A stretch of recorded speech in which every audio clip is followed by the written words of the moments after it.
Ele fará com que esta fogueira que se encontra neste altar se alastre, não somente de volta redonda, mas será de volta redonda para o mundo inteiro. Porque salvação não tem nada a ver com o caráter da pessoa, irmão. Salvação é pela graça. Salvação é só para quem confessou Jesus Cristo como Senhor e Salvador da vida dele. E no momento em que o seu pecado foi tratado, Deus aproveitou a janela da oportunidade, colocou o Espírito Santo ali.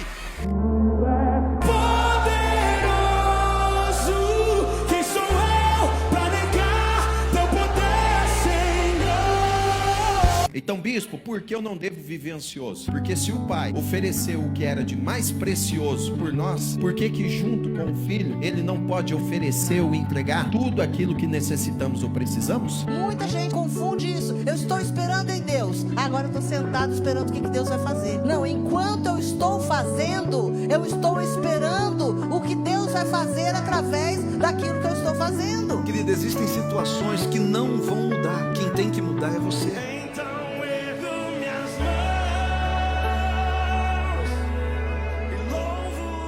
Aleluia, paz do Senhor, igreja, bom dia. Estou alegre, porque foram 6 anos para viver isso aqui. 6 anos de oração, de choro. As pessoas às vezes não entendem, né? Quando a gente chega aqui na terra, acha que foi fácil. Mas só Deus sabe o quanto a gente chorou, clamou, buscou para pisar na promessa, na terra da promessa. Obrigada, meus pastores, pela oportunidade. Sem mais delongas aqui. Apocalipse, capítulo 5.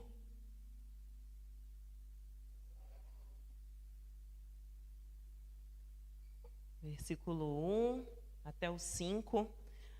A minha Bíblia é peixita, não sei se tem a tradução dela não aí, Vaso. Acho que não tem, não. Mas qualquer coisa, bota na King que eu leio aqui. Eu leio daqui o que você colocar. Aí.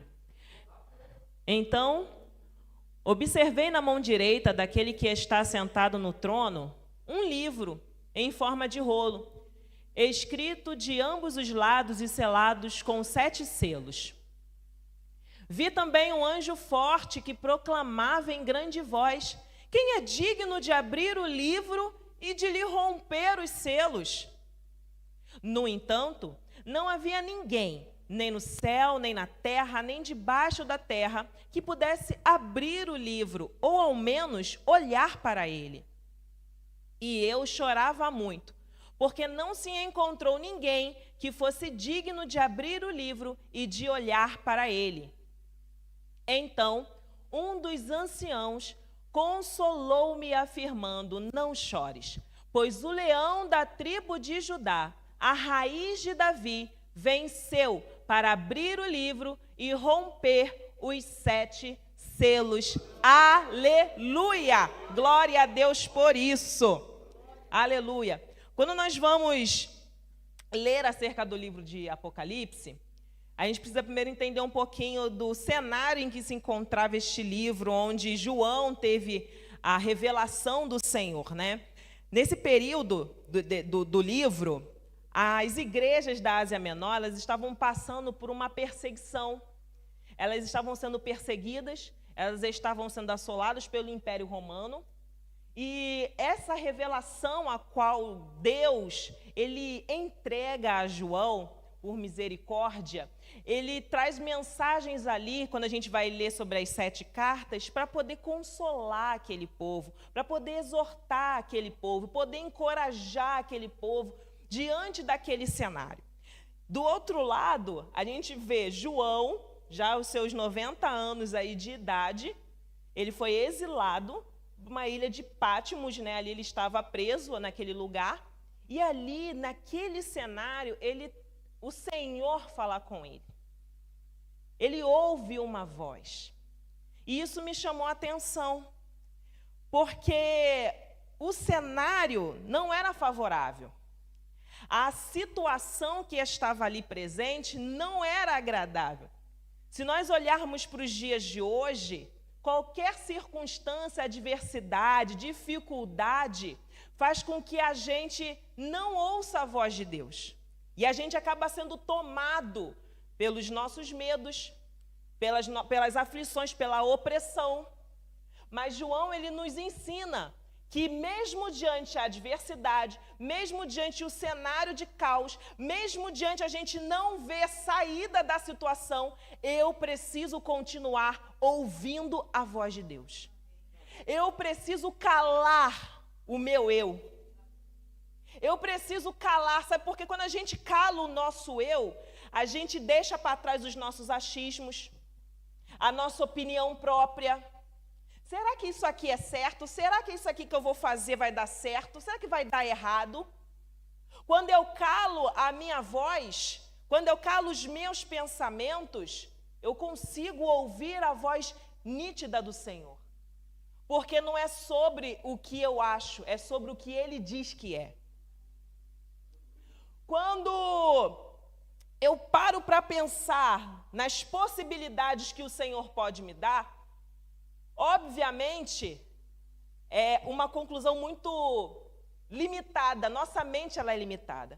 Então, aquilo que nós pensamos que somos capazes, o Senhor, Ele olha assim e fala, eu tenho algo além para você. E quando o Senhor, Ele nos revela o além, a gente fala, eu não sou capaz. Não, isso não é para mim, como pode? Então, a primeira coisa que nós precisamos fazer é calar o nosso eu. Porque quando nós calamos o nosso eu, nós começamos a ver o extraordinário do Senhor. O que vem após do que o Senhor tem revelar para nós. A segunda coisa que nós precisamos fazer é calar a voz dos nossos inimigos.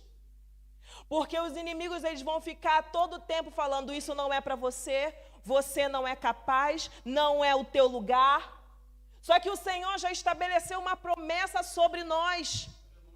Cada um aqui tem uma promessa que já foi estabelecida desde a consumação. O Senhor, Ele te conhece desde o ventre. O Senhor que soprou o fôlego de vida. O Senhor que colocou o Espírito sobre nós. Então, quem é o inimigo? Quem é o inferno? Para falar ou agir contra aquilo que o Senhor já estabeleceu, já está decretado.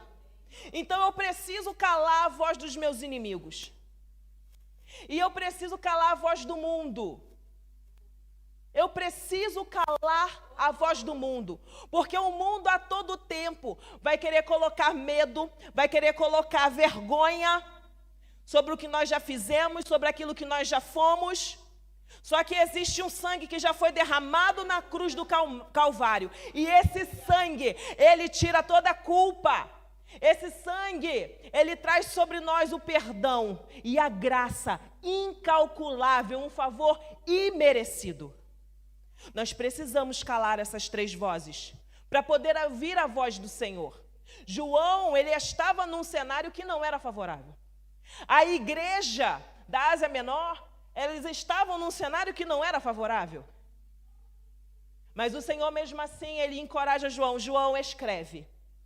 Quando nós vamos ver este livro de Apocalipse, nós vemos que Deus, Ele traz, no início, no capítulo 1, Ele vai trazer um plano de fundo, e Ele traz para a gente essa revelação de que Deus, Ele traz a revelação para Jesus, Jesus revela os anjos entregam essa revelação para João.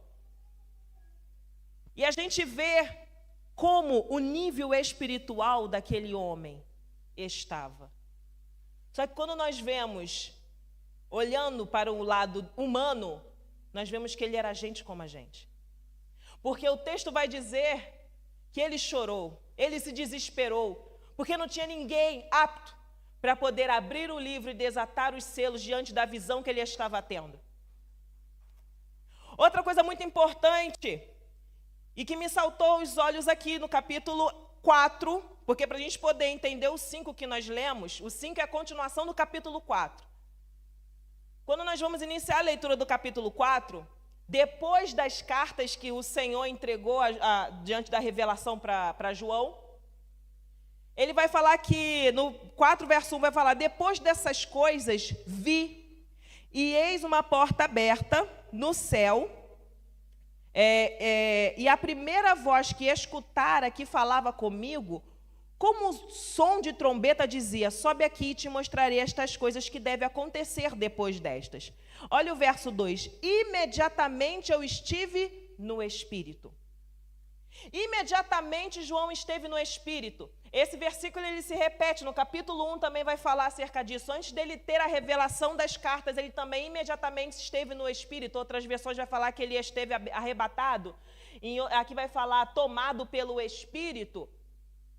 Aqui é um outro ponto muito importante para nós que somos servos de Deus, que é até mesmo, vou pegar aqui o gancho da mensagem da semana passada da nossa pastora, de você tem uma alma, é quem está nos governando, quem está no controle das nossas escolhas, dos nossos atos, é a nossa alma ou é o nosso espírito? É a alma ou é o espírito que habita em nós, que se manifesta em nós, que age através de nós? Porque a nossa alma, do que é feita a alma? A alma é feita de memórias, emoções, sentimentos e traumas.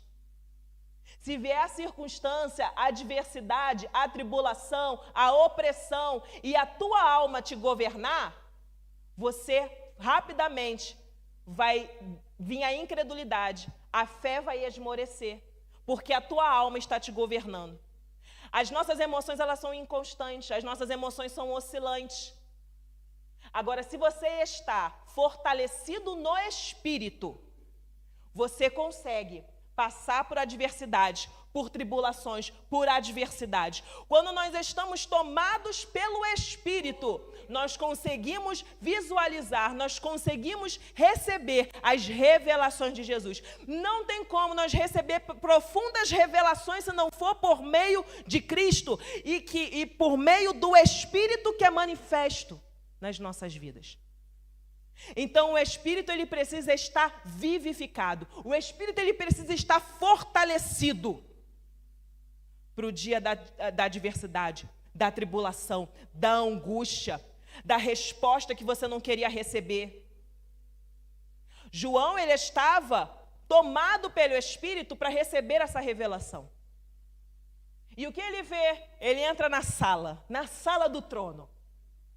Quando ele é tomado do Espírito, aí ele recebe a revelação profunda. Ele tem a oportunidade. Gente, que privilégio. Eu tento ler esse texto aqui, toda vez que eu tento, já fiz até desenho para tentar entender a revelação que João teve. Ele vê o trono. Diante do trono tem um mar de vidro. Aí tem um candelabro com sete, como é que fala? É isso, 7 pontas. Aí vem um arco-íris em cima do trono. Imagina isso, gente. Aí tem 4 seres viventes. Um com rosto de homem, com rosto de águia, com rosto de cordeiro.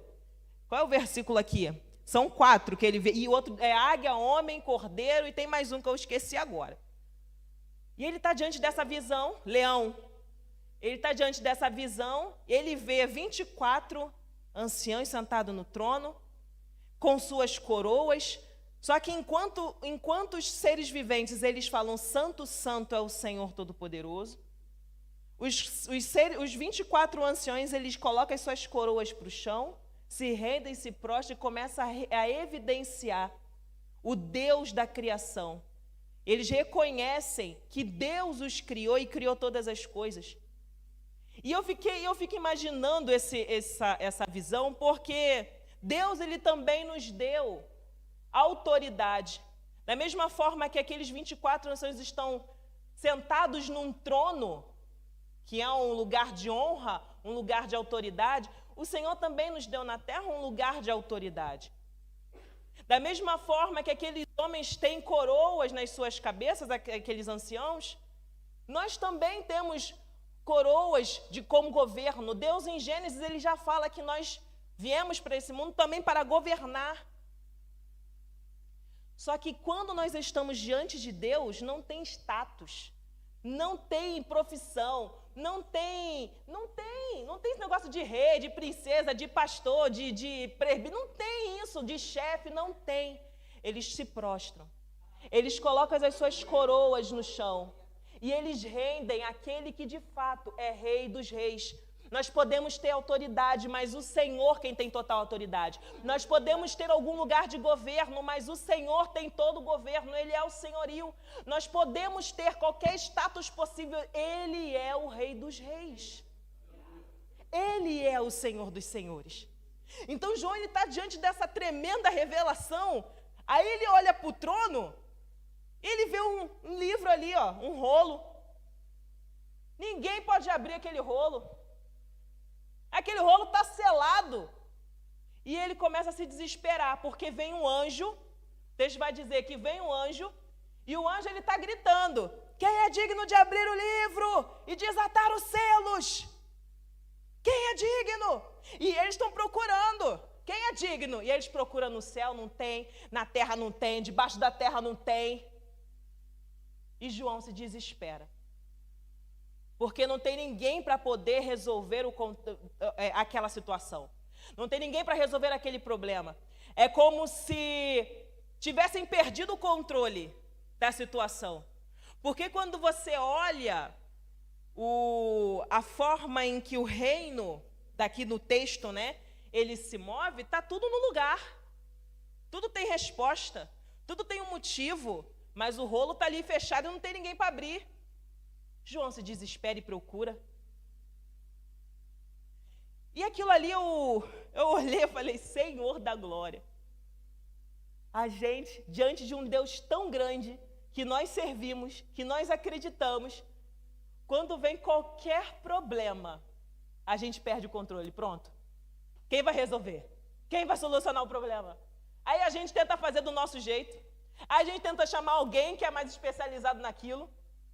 Não, eu tenho que chamar algum terapeuta, eu tenho que chamar não sei, eu tenho que resolver. Eu tenho que resolver. A gente tenta com o nosso próprio braço, com a nossa própria força. João, ele está mostrando aqui o seu lado homem. É o desespero. Existe uma igreja que está sendo perseguida, que ele precisa de respostas. Existe um homem, não somente apóstolo, mas um homem que está passando por um exílio. Existe um homem que vivenciou, andou com Cristo, viu tantas coisas, e agora ele está vendo, cadê? Quem vai abrir esse rolo? Quem vai abrir? Quem vai resolver esse problema, essa situação? E o anjo gritando. Eu entro na história, tá? Eu viajo legal. E não é diferente conosco, querido. Quando vem um problema, a gente fica doido. E quando esse problema ele foge das nossas mãos, quando a gente perde o controle, a gente fica, o que eu vou fazer agora? Só que nós nos esquecemos de quem tem total poder. E o texto vai dizer para nós, aqui para nós, no versículo 5. Aleluia. Cadê? Bota lá para a gente. Então, deixa eu ler daqui. É que a minha versão é diferente. Então me disse um dos anciãos, não chores. Não chores.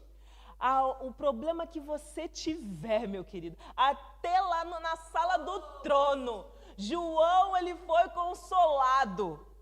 Até diante daquele cenário de quem vai abrir o livro de procura, João foi consolado. Meu querido, você pode chorar à vontade aos pés do Senhor.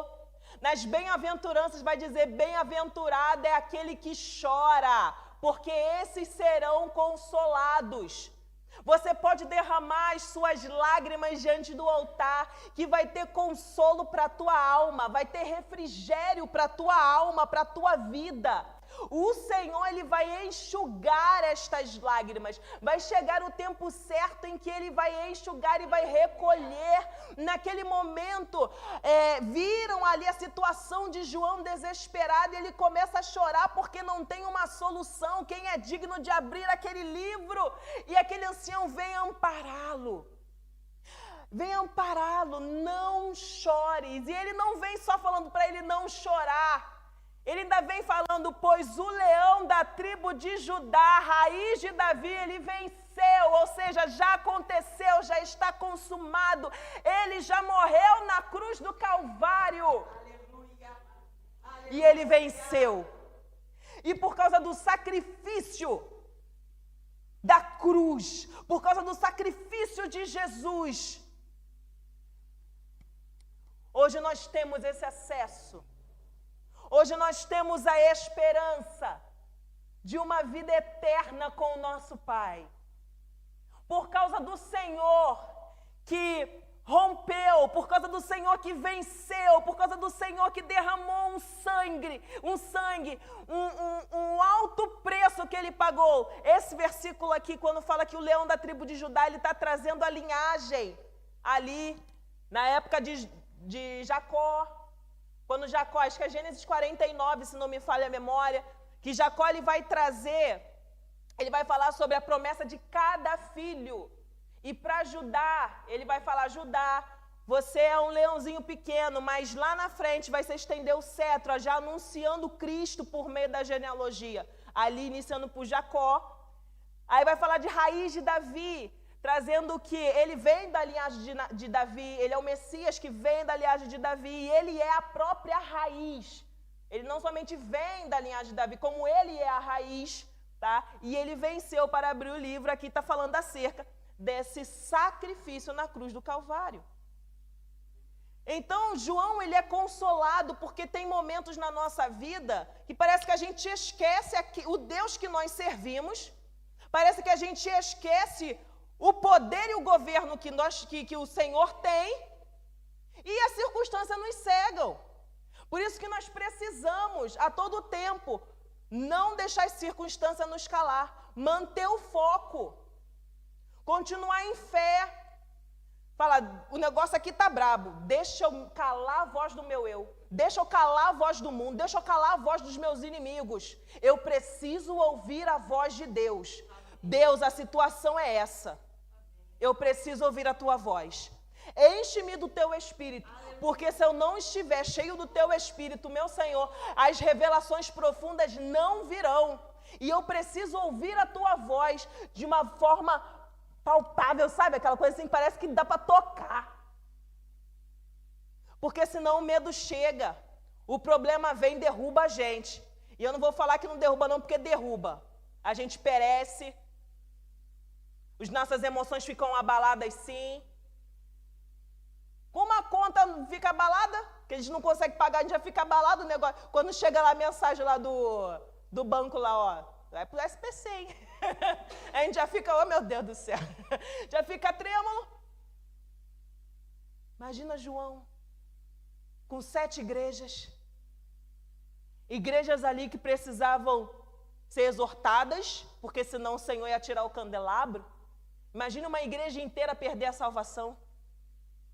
Tinha igrejas ali que só precisavam ser encorajadas, por mais que fossem pequenas, acabassem de nascer, que é o caso da igreja de Filadélfia. Elas só precisavam ser encorajadas e continuar, porque a opressão era tamanha. Imagina um homem que já estava com seus 90 anos, já tinha uma certa idade, preso, e ele precisando de respostas. A gente não é diferente.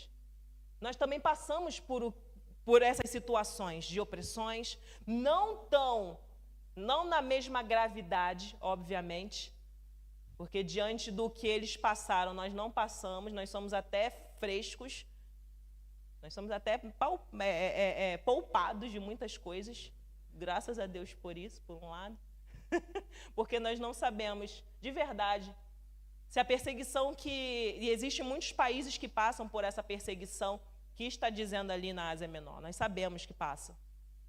Mas se eu e você, talvez se nós passássemos, nós não suportaríamos. Porque nós não estamos com o nosso espírito fortalecido, porque nós estamos pensando no material, nós estamos pensando no hoje, no agora, na conta do mês que vem, nós não suportaríamos. Porque uma conta derruba a gente. Imagina um povo nos perseguindo, querendo nos matar só por causa da nossa fé. Então aqui, voltando, ele vai anunciar, eis aí o leão, não chora. Existe um leão, existe um Senhor que já morreu, já venceu e já está consumado. Você só precisa falar com Ele, você só precisa, Deus, eu preciso colocar os pingos nos is, que a situação é esta. Eu só preciso falar com o Senhor, Deus, eu preciso trazer transparência para esse cenário aqui, que o negócio está brabo. O negócio está feio. E é interessante porque no decorrer do texto, João vai dizer que quando o ancião ele fala assim, eis aí o leão, logo em seguida, quando ele olha para o leão, ele não vê leão, ele vê cordeiro. Ele vê um cordeiro. Passa aí o versículo aí, meu jovem, por gentileza. Nisso, aconteceu que eu reparei no meio do trono. Calma aí, cadê o... Deixa eu ver. Abriu o livro, né? Olha para ele, 5 e o 6. 7. Vamos seguir. Pegou o livro na mão. Cadê Jesus? Está no 6? Ah. Volta lá. É isso mesmo aqui. Cadê o cordeiro aqui? Jesus amado, é milpistigmatismo isso aqui. Nisso, aconteceu que reparei no meio do trono, os 24 seres viventes, entre os anciões, um cordeiro que parecia estar morto. E tinha 7 chifres e 7 olhos. Aqui está, 7 chifres são a autoridade do Senhor, 7 olhos é a onisciência do Senhor, que são os 7 Espíritos de Deus lá de Ezequiel, enviados a toda a terra. Aqui, o texto está querendo mostrar para a gente que ele é o leão, aquele que abriu o livro, mas aqui ele está mostrando o que ele faz, o que ele fez para poder ter acesso. Ele morreu pela minha e pela tua vida. Ele se entregou na cruz do Calvário como um cordeiro. E aqui, ó, que parecia estar morto. João, ele tem a imagem do cordeiro que parecia estar morto, talvez ensanguentado, talvez furado, talvez com seus flagelos ali. E João tem essa visão. Eu vi um cordeiro, parecia que ele estava morto. Imagina, gente, um cordeiro ensanguentado.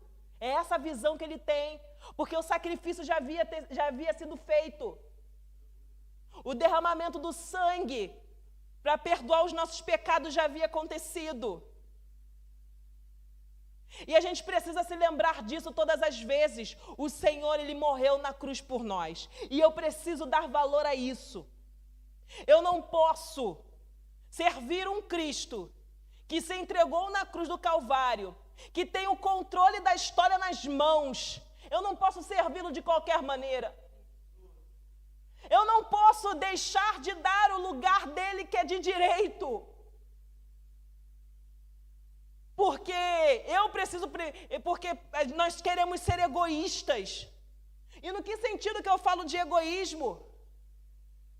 Primeiro primeiro o meu trabalho, primeiro eu me resolvo, primeiro eu me cuido, enquanto tem pessoas perecendo, enquanto tem pessoas que estão precisando, às vezes até mesmo no nosso lado. Precisa somente aqui, deixa eu orar por você, cara.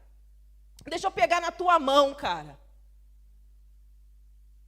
Deixa eu te ajudar com alguma coisa, com uma palavra. O que está faltando na gente? Porque o cordeiro já havia sido morto. O sacrifício já foi feito. E eis aí o leão. Qual é o valor que nós estamos dando para o leão? Qual é o valor que nós estamos dando para o sangue que já foi derramado?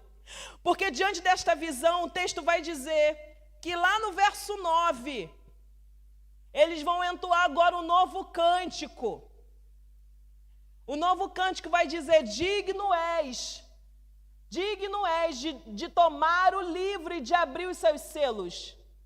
Porque foste morto e com o teu sangue compraste para Deus homem de toda tribo, língua, povo, nação. Não é somente por mim, mas é também por você. É pela pessoa que está lá do teu lado. É pela pessoa lá do outro lado da rua. Ele não morreu só por mim, eu não posso ser egoísta.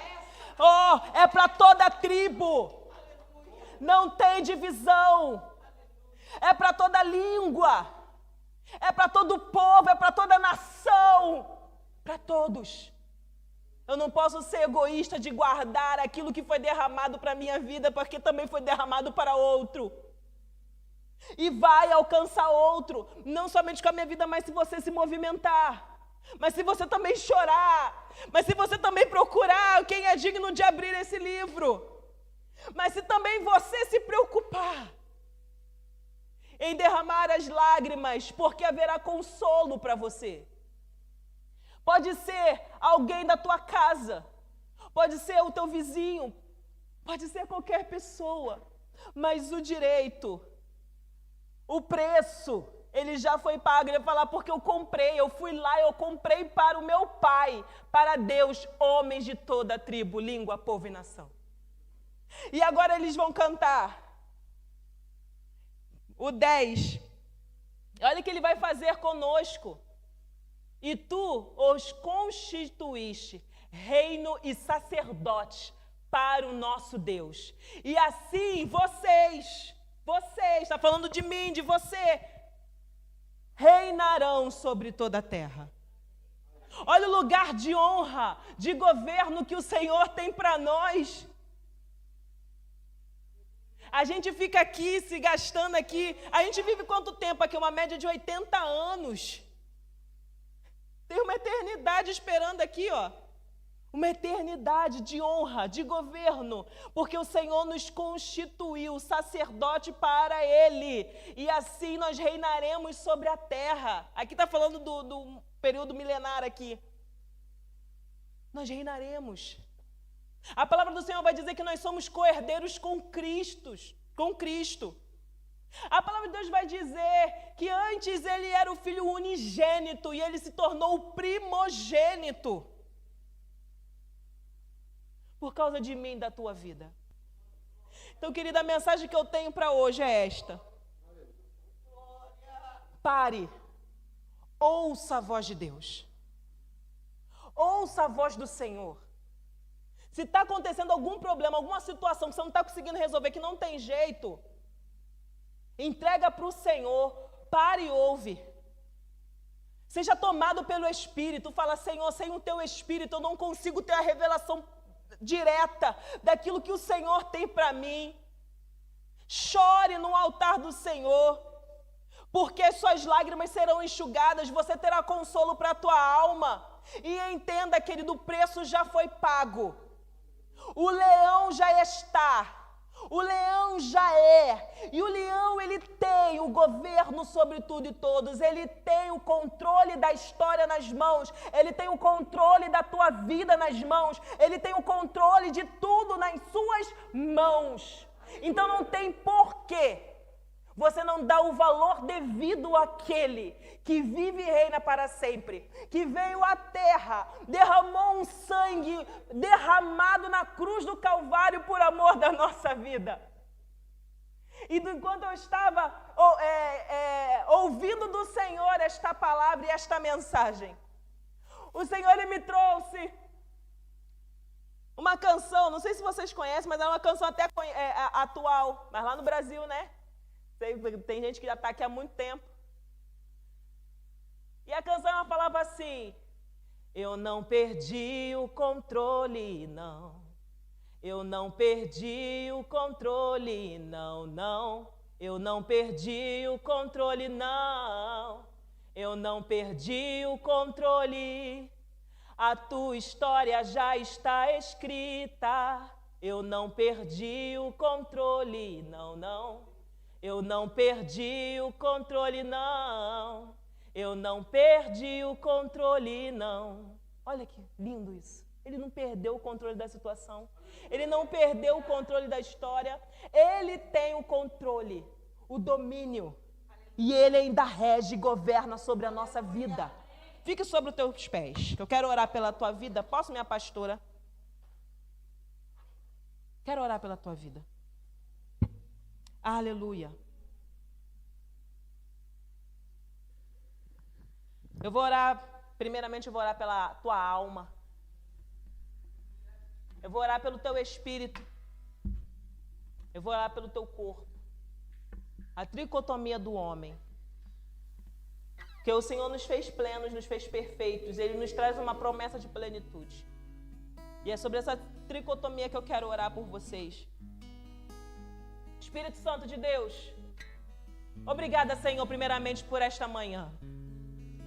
Obrigada, Senhor, porque o Senhor trouxe os teus filhos para ouvir esta mensagem. Esta mensagem, Senhor, talvez ela não venha arder agora, mas eu sei que chegará um momento oportuno, Senhor, dela começar a queimar nos corações. Espírito Santo de Deus, começa a movimentar as tuas águas, Senhor, na cada alma aqui, nas almas aqui, Senhor, que estão confusas, que estão oscilantes, que estão, Senhor da glória, com seus pensamentos confusos. Senhor da glória, a tua palavra diz, Pai, que o inimigo, ele tenta, Senhor, a todo tempo entrar nas nossas mentes, que o demônio deste século, ele tenta entrar nas nossas mentes para que não haja o conhecimento da tua palavra. Senhor, em nome de Jesus, eu repreendo toda a estratégia de Satanás, toda a estratégia do inimigo do inferno, que tenta cegar os teus filhos, que tenta a todo tempo, Senhor da glória, cegá-los, Senhor, fazendo, Senhor, afundar nas circunstâncias. Pai amado, Pai querido, o Senhor é aquele que abriu o caminho no meio do mar, o Senhor é aquele que faz o homem ressuscitar, Senhor da glória, o cego enxergar. Senhor, começa a colocar em ordem, Senhor, as emoções do teu filho, corpo, alma e espírito, Senhor, alinhados no teu propósito, na tua visão. Pai amado, Pai querido, o Senhor é aquele, Senhor, que a todo tempo anuncia a conversão de pais aos filhos e dos filhos aos pais, Senhor. Pai amado, que não seja somente essa conversão de forma física, mas também seja uma conversão de forma espiritual, que nós possamos, Senhor da glória, nos converter em Ti, ó Pai, olhar para Ti, Senhor. Se o nosso olhar estava invertido, ó Pai, Senhor da glória, nós te pedimos o teu Espírito, Senhor, transbordando em nós, o teu Espírito, Senhor, jorrando em nós, ó Pai. Senhor da glória, enche o nosso odre, enche o nosso cálice, Pai, do teu Espírito, Senhor, que nós possamos olhar para Ti, que nós possamos focar em Ti, porque no Senhor há todo poder, todo controle, o Senhor rege tudo, o Senhor governa tudo, Senhor, toca na alma, no coração, no espírito. Senhor da glória, a tua palavra também vai dizer, Senhor, que ela é como uma espada de dois gumes, que ela, Senhor da glória, ela entra, ela penetra, Senhor, na divisão do corpo, na alma, do espírito, Senhor da glória. Então faça isso, Senhor, por meio da tua palavra, e entra, Senhor, nas juntas e medulas, Pai amado, e olha, Senhor, as intenções do coração.